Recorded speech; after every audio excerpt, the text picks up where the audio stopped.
sometimes how we became friends might not be how we stay friends, right? So we became friends because we're participating in something together, or especially as an adult. Like as a child, you're friends because you grew up on the same street, you did whatever.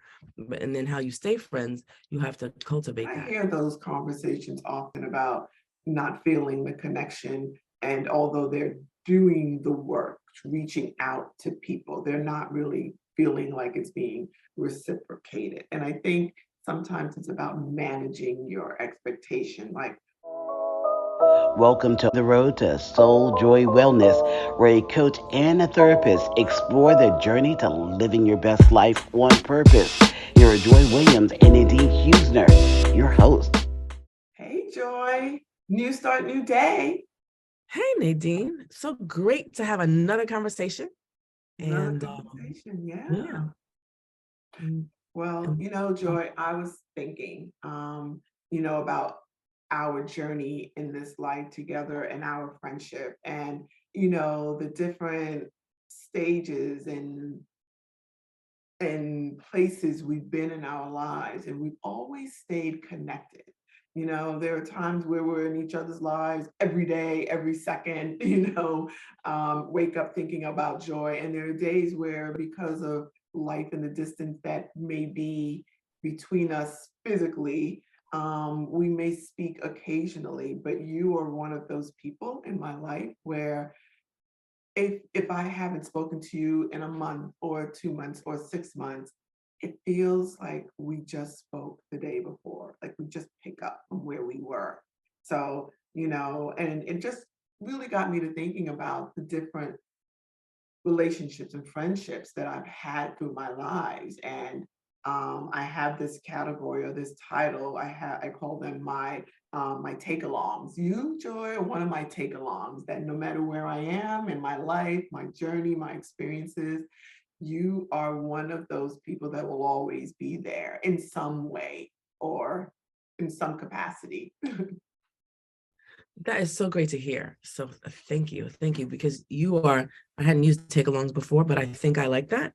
And you're one of those people too. I know I can, right now, because we're doing this, we talk more often, but I know I can reach out to you at any time. And there was a point where we literally saw each other every day, even though we had jobs in different places, and we saw each other very frequently. And then that definitely evolved. And I think, and it is an adult relationship because we met after we both had graduated from undergrad. Mhm. So it's interesting over the years, because there are definitely some other people that I met during that same time that were good friends at that time. They're still friends, but Mhm. don't have that connection. And it is cultivating those relationships over time that makes it happen. I came across this really great quote of the day, and I want to share it with you. It states, "The older I get, the more I realize the value of privacy, of cultivating your circle and only letting certain people in. You can be open, honest, and real while still understanding not everyone deserves a seat at the table of your life." Author unknown. I love that. That is so true. Everyone does not deserve a seat. And it's connected to my word of the day, which is Proverbs 18:24. And I use the New Revised Standard Version, anglicized. Some friends play at friendship, but a true friend sticks closer than one's nearest kin. Wow, I love that. That's beautiful. Definitely they tie in. We're always so aligned. Absolutely. It's interesting when you say there are people in relationships that you have that, sort of are still not present in our lives. And although I am not a social media person, okay, and I do not have a presence, I am trying to be better at that, maybe. When I think about Facebook, right? And when you get on Facebook and there are, because I'm friends with you, there are other people that'll pop up and be like, oh, I remember, and we just because of time and space may not have cultivated those relationships, but it's always good to see through my friendship with you, other people and the really great things that they are doing. So it's about those rings, those circles in your life, right? Mhm. Yeah, and that's interesting too, because I think some people, when they treat Facebook and their Facebook friends, they don't have anybody who's not really their friend, what really their friend is. But I think Facebook is a good place to be casual friends with people. And I'm not on Facebook as much as I used to be, because it can be a drain, a Mhm, time suck. You can go down to that vortex. But because you see a person on Facebook, you can connect with those loose ties. But mhm, it does take effort to make sure that you have a mhm, more connected, that you're more connected and you're more with other people. Because some people can be looking at Facebook and have a whole list of friends, and at the same time still feel very alone and isolated. So mhm, I mhm. think that those are things that we have to be careful for. Yeah. And then you think about those situations where people who say they're alone and they don't have friends, right? And I hear those conversations often about not feeling the connection, and although they're doing the work, reaching out to people, they're not really feeling like it's being reciprocated. And I think sometimes it's about managing your expectation. Like, what does that look like for you if you want to cultivate a relationship with someone? Okay, for instance, if you're a single person and you're a single adult, you're outside of the party scene, you're not going out as much, and you have a very quiet life, and you have a friend who's married with children, it's hard to expect that friend to be present, right? Because that friend who probably loves you dearly may not have the same emotional capital to give to you, because there are all these other obligations that exist. And I hear it in my practice where people really talk about that isolation and that people are living their lives and no one has time for me. And I'm like, it's not that they don't have time for you. No one is intentionally, I hope, not reaching back out to you. It's just that life happens every day, every second. And I think some people are expecting someone to be their scheduler and organizer of their lives, right? So Mhm, they could be in that position where people were creating those opportunities for them, but they had to sit back. Because I know in some of my friendship circles, I have a number of them, that sometimes I'm the person who's organizing the outings. So mhm, if I'm the person who's organizing all the time and I have something else to do, and you have just been sitting there doing you and showing up, if you want a connection, you're going to have to be the person who organizes, because mhm, something else can get busy. So, and I think sometimes how we became friends might not be how we stay friends, right? So we mhm, became friends because we're participating in something together, or especially as an adult. Like as a child, you're friends because you grew up on the same street, you did whatever. And then how you stay friends, you have to cultivate that. If you were working on a project, so using us as an example, we were co-chairs of a cotillion together. mhm. So during that time, we saw each other all the time. So even if we didn't see each other, we I were think on we're the living together. practically, right? Practically. I remember being on calls with other people and we were in the same space on the Yes. call. So, but after that's over, if we're going to continue friendships, we're not going to necessarily create another event that we're going to plan. We have to figure out, the connection points. What are we doing? What's of interest, mutual interest to us? And we can understand. Like, I'm a single person and you're married. So when you got married, you had more events, more couples events, and Mhm, hanging out with other people. So I think it's a difference on both sides, but a difference for different reasons. A difference mhm, because you are cultivating couple relationships, and a mhm. difference for me because I'm like, oh wait, Nadine's out with her husband, and sometimes It's just with her right. husband and somewhere. Yeah. So it's just different. So you have to recognize that we're taking up different spaces, and Mhm, not to be offended by it, but to say, okay, what do I want to do, and how can I mhm. cultivate those relationships that are Yeah. beneficial to my life? Yeah, it's a daily activity, right? And you know what? I always appreciate those friendships. Like I said, like you and I, Joy. I love friendships that don't require work, that don't try to keep me in a space of guilt. right? That and it's like when we connect, we connect. When I see you, we're there, and it's those are the friendships that I tend to gravitate more towards. I go into hiding mode on friends that try to make me feel guilty about my lack of availability, because I'm like, wow, life is hard enough. I got enough stuff I got to feel bad about, but not making time for another adult. Right now, my priorities are these two little ones and my husband, right? So I might be criticized for that. My husband and my two little ones, right? That's my priority right now, because my time with them, they are going to find their friends, and I will be a afterthought on their social calendar. So I only got another, let's say, 7 years in this game. And then I'll be hanging out with, I'll be back on the scene, Joy. Well, and really, you want that to happen, right? So if after these Absolutely. 7 years, their number one friend, like they can say, my mom's my best friend, they can say that. But if they're not developing outside stuff, then I mean, because that's your job, is to develop Yeah. them into full adults Independent. that they move on. Yeah, Mhm. so you would be upset if after that time, their Yeah. number one thing, their number one spending of time is with you, because they need to be Mhm. developing adultness.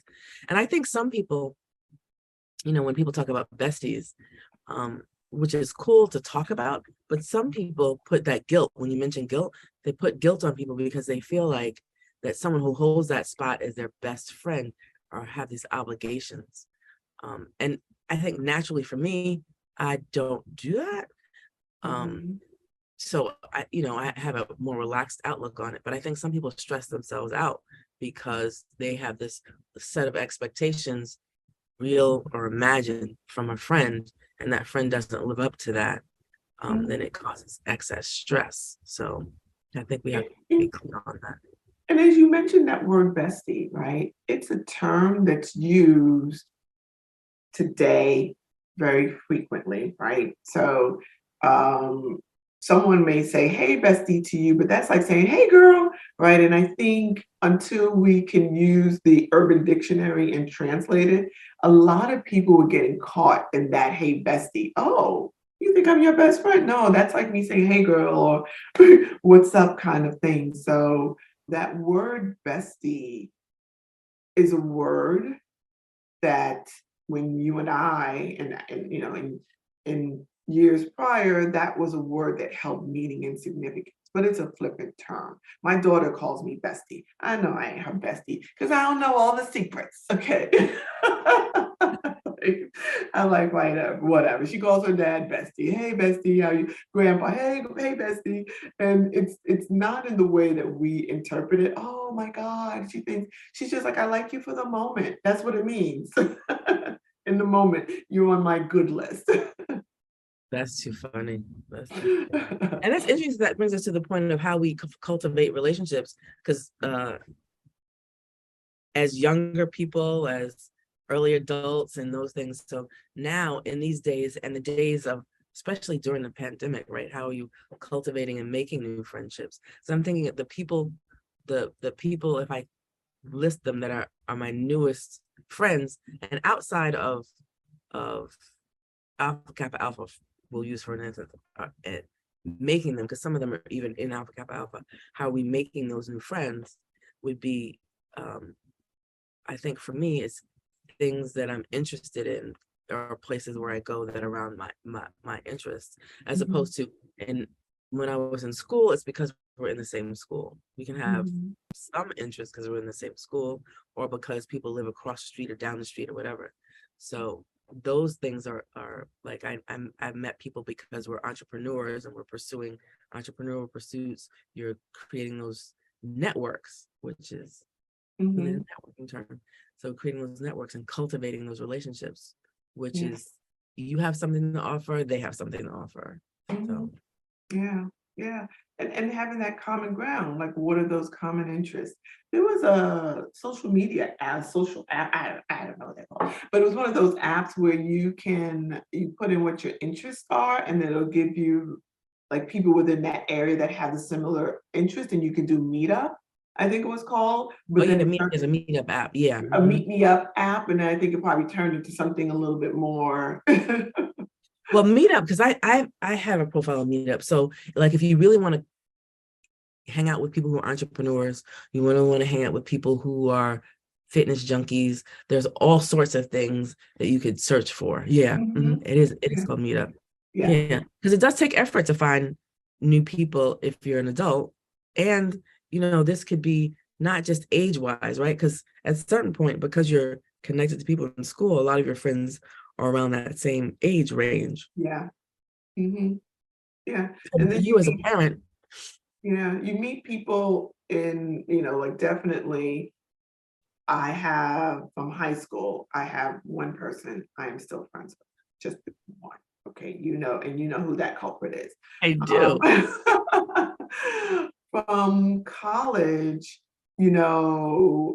from my undergrad, people that I speak to regularly, I'm going to say that's probably five people from undergrad. Those are my line sisters, right? And there are some others, that I still keep in one other that I still keep in contact outside of my sorority experience. And then all of my other friends were people through work and my involvement in the graduate chapter that I've had those friendships. And I will tell you, my last new friend must have been made maybe 10 years ago, maybe. So Okay, I lie. I'm lie. I lie because I don't want anybody to feel like we're not friends. But the quantity of friends that you make in within a time span will lessen. So you'll meet one person, and then 5 years later you'll meet somebody else. So the volume isn't the same as it was when for my college days. Let's just say, you meet a group of people, and then those groups follow you. But then you pick up one or two from work, from my mommy groups, and then and that's how it's been. yeah, so I think you have your mom friends is one of the groups that I do not have, as I have no children. But I'm just looking at my phone right now because the iPhone has this ability for you to pin conversations. Mhm. So I have a group of people who are from my last job working with people that we're still friends. I have a couple of different groups of members of Alpha Kappa Alpha, and then I have a group from church and a group that is from when I worked at HBO. So yeah, different groups, and a group from when I went to from undergrad. So yeah, and then yeah. So I think the the new people that I'm friends with, I think are some of those people are from me going to entrepreneurial things. And then Mhm. some of it is that other people who have come into my chapter at Alpha Kappa Alpha. Oh yeah, and did I mention church? Because there's a Yes, you church did. group too. You mentioned church. So yeah, so I think in those groups, in those the places, the things that I go or naturally go, and when other people come into those things, then Mhm. sometimes I'll become friends with those people. I just realized I don't have a church group friend. I don't have church group friends. Maybe that's the cause. Maybe I need to find some church friends so I can so I could go to church consistently, and not Yeah, just and not just be but a CEO. yeah, but I think in that is if there's some particular ministry that you're involved with church, because I think when you go to things and you are just sitting receiving the word, it's not as much of a connection if you're involved in something. So most of those people I used to be in dance ministry with, they're still in dance ministry, most of them. I do dance, but not in the ministry of church. So that's our connection. So we were connected. So even though the group is still together on this particular thing, I'm not connected to them the same way. Like they have other threads of that of the dance ministry stuff. So I think it's just evolved. But also for you, I've been in this church since I was a child, Mhm. right? So you've moved several times. So finding going to another church and getting to that point in the church where you want to be in those ministries is different than for me. I mean, I was baptized in this church, Mhm. and then we left for 2 years and I came back. So I've Mhm. been in this church forever. For your life. I've been in this church longer than I admit to being alive. So Mhm. Mhm. So yeah, so I think that those are the things. And even in that, and the evolution of friendships. Mhm. So here's a question for you. Have you ever actively broken up with a friend?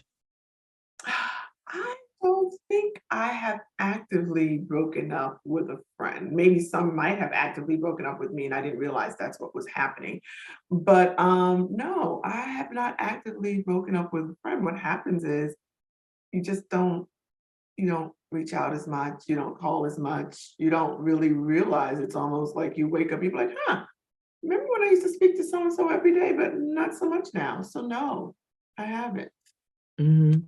Yeah, I've dealt with some uh issues, and I would say that in that I have apologized to friends for, because I'm a very opinionated, passionate speaker. Mhm. And some things, God is working with me on some things. And sometimes I will say the first thing out of my mouth when someone says something, it will be no. So I know I've apologized to people for, you're like, yeah, after I think about it. But even in those things, in those situations, I don't feel like people have said, hey, we need to do whatever. But having a point where there's a conflict in a relationship so much that I want to break up, and I've never had that. But like you Mhm. said, mostly um, the friendship just evolves to not connecting. Do you need to actively break up with a friend? So I think in normal friendships, in normal relationships, no. So, but if you live in a like a reality TV kind of world where you are having these caustic, toxic things going on, because some of these people shouldn't be friends anymore, right? So I think maybe that would be the Hmm. environment that where you would need to break up with someone. But You're right. usually it's just you're evolving differently. Like Yeah. we are not spending as much time together. First, because we're not in the same physical presence. Mhm. Then second, because you have kids. So, Mhm. and I'm pursuing different things and you're pursuing different things. So there Yeah. are other things that can connect us. Like we could spend more time talking about entrepreneur pursuits since you have been an entrepreneur off and on for your whole Mhm. life. Well, Mhm. you're always an entrepreneur because you always have 10,000 jobs. But 10,000 things that I'm into. yeah. So um and which also means that's taking up your time, so Yeah. that the relationship changes, but it's not like we need to discuss it because it's Yeah. obvious, right? 'Cause like in an amorous relationship, I can see the need to have a conversation, to do the break, right? Because you're dealing with exclusivity, or your fidelity is the one of the tenets of that relationship. But that doesn't exist in friendships. You can have as many friends as you want, as many circles, but that's why I was, kind of when the question of have you ever broken up with a friendship? And I'm like, I can have as many friends as I want. Can't have as many, amorous partners as you want. Well, unless you're in one of those relationships, you can. But typically the contract is there's this, exclusivity that happens. So there you gotta let the other person know that, listen, it's not just you and me. I'm going to explore some other interests. You're either out completely, or yeah, we can kick it whenever, right? But so I don't see the need in friendships to still to have that. Don't call me anymore unless it's extremely toxic, or you're on a reality TV and it's for the drama of it. It's not necessary. Mhm. It's not necessary because that's not the agreement in the relationship, in the friendship. I think that's a very good point. Like you can have as many friends as you want. So, and it is when getting back to sort of your word of the sort of getting back to your word of the day and my Bible quote of the day as well, word of the day. Um, in cultivating those relationships, you do need to figure out who is in your inner circle, and you do need to have one. Like you do Yeah. need to have one. You do need support in going through things. Even if you have a husband, you need support from other women. And as a Mhm. Black woman, I would say from other Black women, right? To Mhm. help give you perspective and understanding and, Mhm. and support and encouragement. And sometimes you recognize that your friends haven't developed in the area that you need to find those additional friends that can support that. Yeah. Well, that old saying was often said to us in a negative, with a negative messaging, but show me your friends and I'll tell you who you are, right? And if you have certain interests, you are going to be attracted to people with similar interests and similar things that support what you like or what you're into. So you cultivating relationships does start with common interests, and respect, right? Courtesy and respect. Yeah, it's interesting. It takes me to the idea when people keep talking about cliques. So that's when larger groups of people together, they're talking about cliques.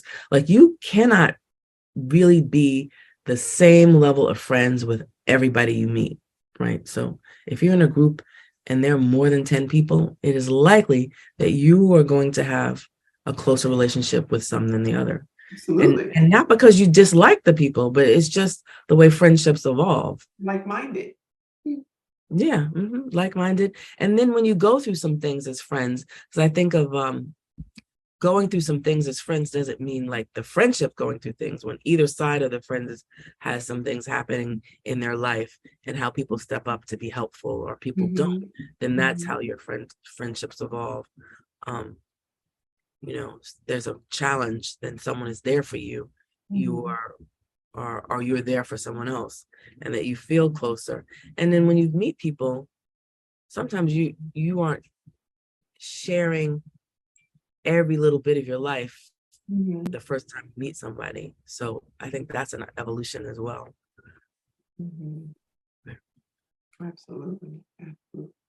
Well, Joy, I always enjoy our conversations. I think we spoke about this topic and just gave some real clarity about how do you cultivate relationships and some things to consider, not do's and don'ts, but some things to consider when cultivating relationships or selecting who will be seated at your table. Exactly. And this is important so we can all help to live our best life on purpose. Thank you for joining us on this episode of Road to Soul Joy Wellness. We hope you enjoyed the show. Please leave us a review on Apple Podcasts. We love your feedback and a chance to answer your questions, and we may even share your ideas on the show. Until the next time, enjoy your time on the road to Soul Joy Wellness.